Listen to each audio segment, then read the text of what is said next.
Hallo Leute, welcome back to my channel Deutsch Flicks, where you stop googling every second word. Was ist der Unterschied zwischen wieso, weshalb, warum? What is the difference between why and why? So today we are tackling a major milestones for German learners, Wechselpräpositionen, also called two-way prepositions. Now these little words, they love to play favorites between accusative and dative depending on what's happening in the sentence. So let's learn how to master them once and for all. Sind Sie bereit? Are you ready? Los geht's. Okay, so the word Wechsel means change or transition. And like I said, they are called two-way prepositions.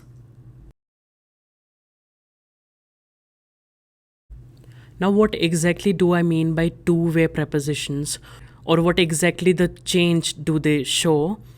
So they behave both as accusative and dative, depending on what is happening in the sentence. So how will we decide whether to give accusative treatment or dative treatment? So we have a golden rule called SDMA.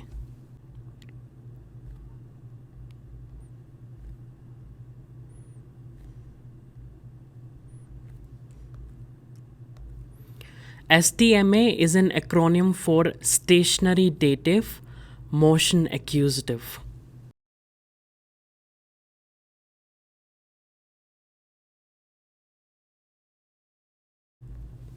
So in a sentence, you have to look for motion.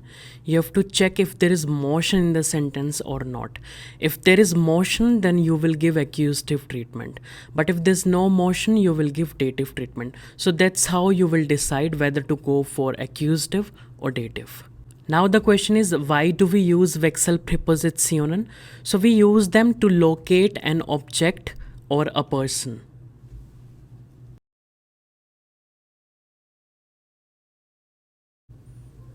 For example, where is this laptop? This laptop is on the table.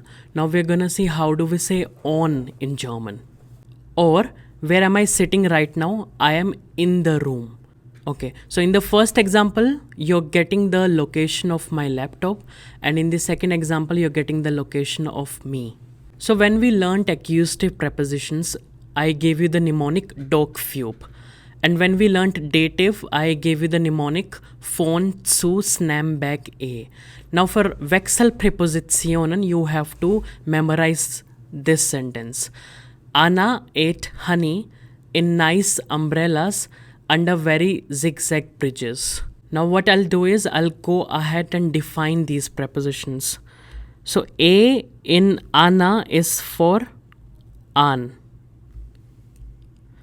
And A in 8 is for auf. H in honey, hinter. In is in.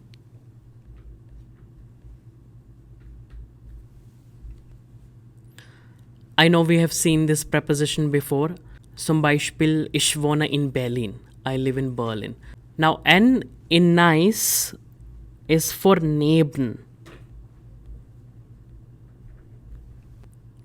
Now U with umlauts in umbrellas is for über.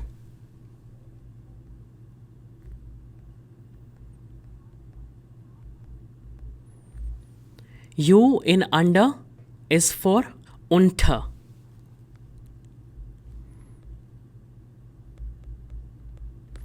V in very is for.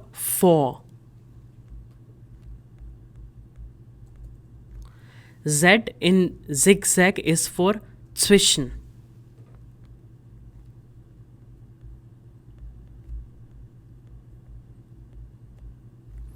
Now at last, B in bridges is for between.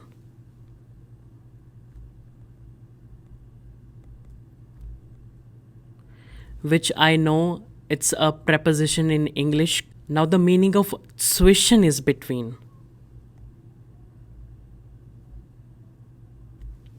So ideally there are 9 Wechsel prepositions. An, auf, hinter, in, neben, über, unter, vor, zwischen. So far you know the meaning of zwischen, which is between. Now what about other prepositions? So an and auf, they both mean on in English.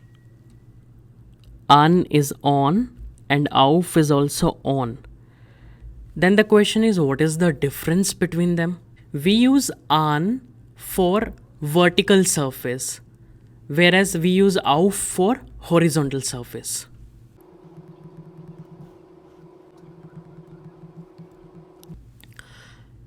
I'll explain it to you with the help of example. We'll take the same one. Where is the laptop? The laptop is right now on the table. Now this table, what kind of surface does it have? It has horizontal surface, right? So in that situation we have to use auf. Now in the background you can see some pictures hanging on the wall. Now what kind of surface does the wall have? It has vertical surface. So in that situation we have to use an. Das ist der Unterschied. That is the difference. Now hinter means behind, like at the back. In is in.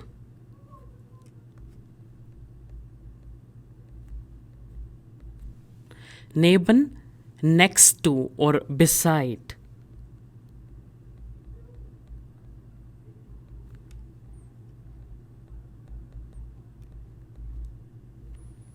For example, someone is sitting beside me.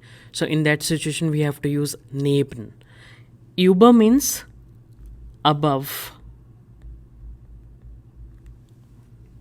So in case of above, there is no direct contact between the objects. For example, ceiling fan is above my head. So there's no direct contact between the ceiling fan and my head. Unter means under.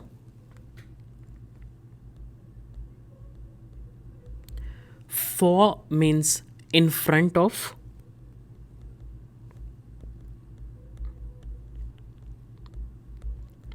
And zwischen, I've already written, it means between. So far we know what are Wechselpräpositionen, we know the golden rule SDMA, and we know all the Wechselpräpositionen. Now before we look at some examples, I will define or I will use a couple of verbs while framing the sentences. Let's understand them. So these are the verbs that we're going to use in our example sentences. Sein, you already know, is MR.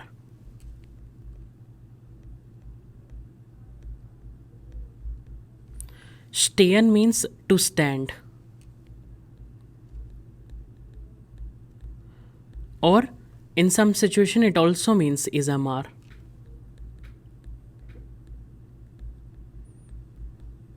Then liegen, when something is lying.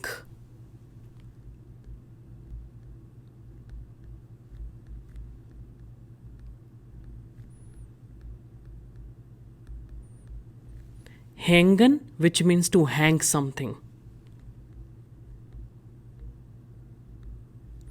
Then on the other hand we have stellen, like when you want to place something somewhere. To place something or to keep or to put. Now we have legen. So understand the pronunciation. It's liegen and it's legen. Legen means to lay something. And hängen, I already discussed it. It means to hang.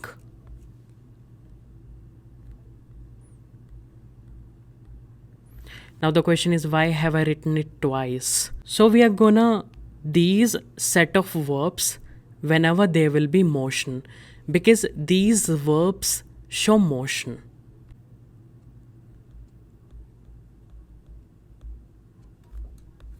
For example, to place, to keep or to put.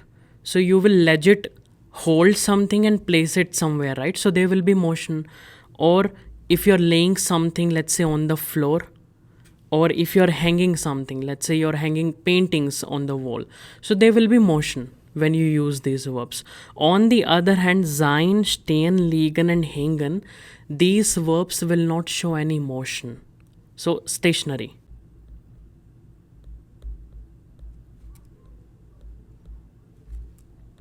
Like something will be there, or something will be standing already, something will be located or lying, and something will be hanging.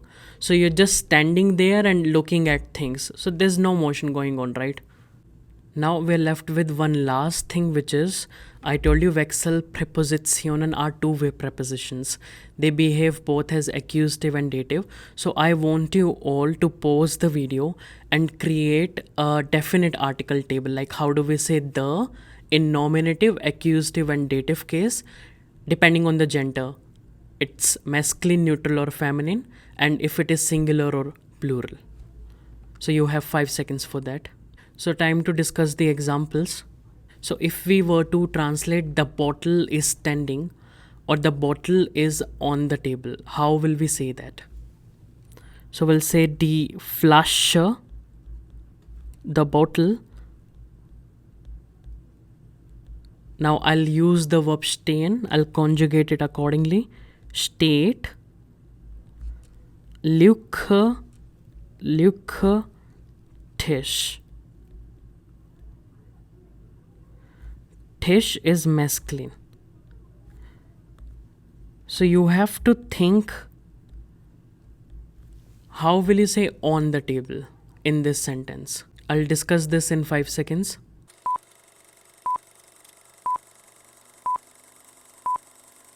Okay, now for on, we got two words. We have an, we have auf, right? We use auf for horizontal surface. What kind of surface does the Tisch have? It has horizontal surface. So we will go with auf. Now, you have to identify if there is a motion in the sentence. The bottle is standing on the table. Is the bottle moving here and there? 9. So we will go with stationary dative, as in we will give dative treatment. How does there change in dative? It changes to dem. So we will say auf dem Tisch. Die Flasche steht auf dem Tisch. Next example. So we'll try to translate the paintings, or the painting is hanging on the wall.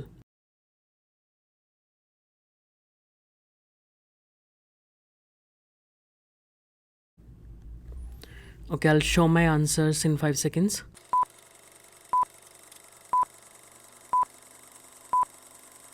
Again, on means auf or an, right? So what kind of surface does the wall have? It has a vertical surface. So this time we will go with an. Now, is there any movement in the sentence? The picture is hanging on the wall. It's not moving here and there, right? So stationary dative case. How does die change in dative? It changes to der. So we'll say an der Wand. Das Bild hängt an der Wand. Now I'll give you a few sentences and you have to fill in the blanks. Also Sie müssen die Lücken ergänzen. Okay, so I've given you in brackets what you have to fill and the original article of the noun. So you have to fill the preposition in the first blank, and in the next blank which treatment will you give? Will you give accusative or dative? That you have to decide.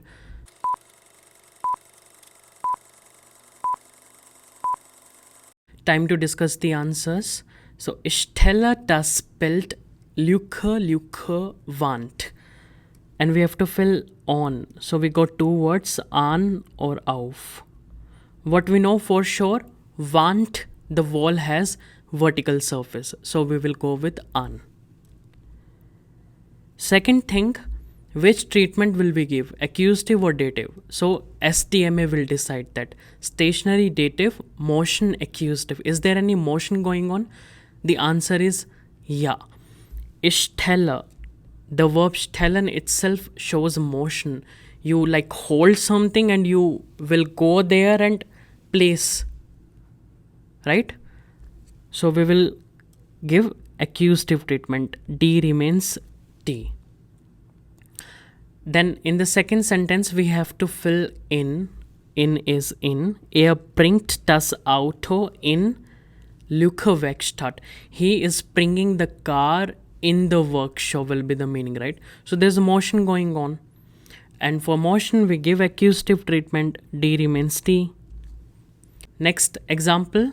Das Buch liegt Lücke Monitor und Lücke Maus. So we have to fill zwischen. So we'll fill zwischen. Now the book is lying between the monitor and the mouse. There's no motion going on. So how does der change in dative? It changes to dem. And how does die change in dative? It changes to der. Das Buch liegt zwischen dem Monitor und der Maus. Next up we have mein Vater ist Lücke Werkstatt. So we have to fill in, which is in. Is there any motion going on? You're getting the exact location of father. He's not moving here and there. Okay, so in that situation we will give dative treatment. In der Werkstatt. Okay, so bringt das Auto in die Werkstatt. We can assume my father. So my father is bringing the car in the workshop. There is movement, and now he is in the workshop. So there's no movement. Then we have das Telefon liegt Lücke Buch. So the telephone is lying in front of the book. So for in front of we will fill for, and we will give dative treatment because there's no motion. So das changes to dem. Then die Tasche stelle ich Lücke Monitor. So we have to fill next to or beside, which is neben. Any motion going on in the sentence? Die Antwort lautet ja. Stellen, it shows motion. So I am putting the bag next to the monitor. There's motion going on. So der changes to den in accusative case. Das ist alles. That's all. Now you can let me know your score out of 6 because there were 6 questions. So if you have answered it perfectly, you'll get 1 mark for that. Now I'm gonna teach you the difference between these two W words, wo and wohin.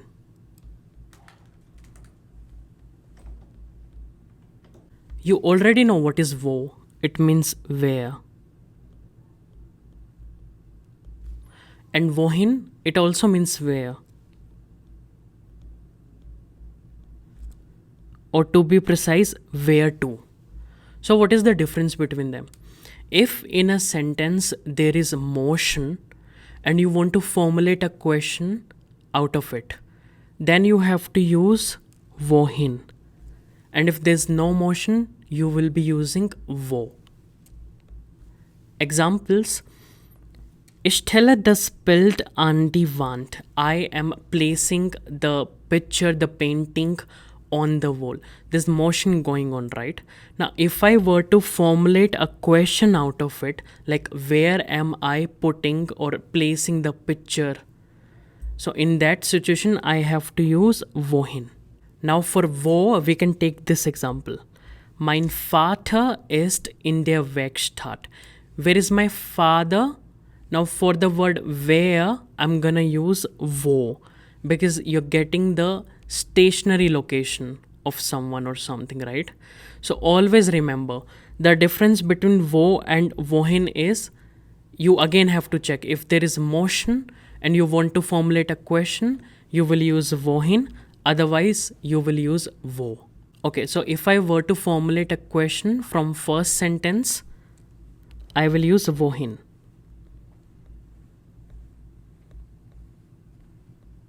And for mein Vater ist in der Werkstatt, I'm getting the exact location. I will use wo. I'll give you 5 seconds. You have to tell me which W word will you go for the other sentences.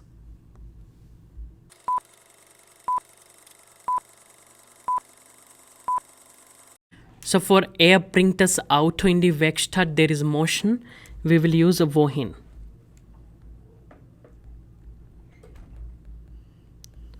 Das Buch liegt zwischen dem Monitor und der Maus. There's no motion. We'll go with wo. Das Telefon liegt vor dem Buch. Again, no motion. We'll go with wo. And for the last one, die Tasche stelle ich neben den Monitor.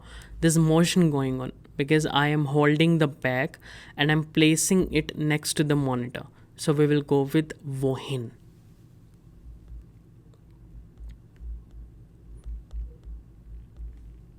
You can also understand it other way around. So if there is wohin and you have to answer, so after that you will give accusative treatment. Right? You can see here. And if it is wo, you try to answer by giving dative treatment. We can see here zwischen dem, der. So if you want to practice Wechselpräpositionen on your own, what you can do is try explaining this picture. So in this picture, you can see a lot of objects and everything is written over here. Okay? And I have already discussed all the Wechselpräpositionen, what all verbs you can use, and how do we identify giving treatment like accusative or dative. So since we are describing the picture, obviously nothing is moving here and there, so you will give dative treatment. So what you can do is take a look at the picture. You can give or you can write at least 3 sentences in the comment section. And some of the examples you can see here. Der Müll steht neben der Garage. It means the dustbin, it is standing or it is there next to the garage. We can see here. Or second sentence, das Kissen liegt zwischen den Stühlen. So the pillow, it's lying between the stools that we can see here. This is the pillow which is between the chairs. Or ein Poster hängt am Gartenhaus. So there's poster which is hanging on the garden house, we can see here. So try formulating 3 sentences. Okay, and that's a wrap on Wechselpräpositionen. So if this helped you, smash that like button and subscribe to Deutsch Flicks and share with anyone who is still stuck on in versus im. We've got more grammar made simple coming your way. Tschüss und bis zum nächsten Mal. Like and subscribe.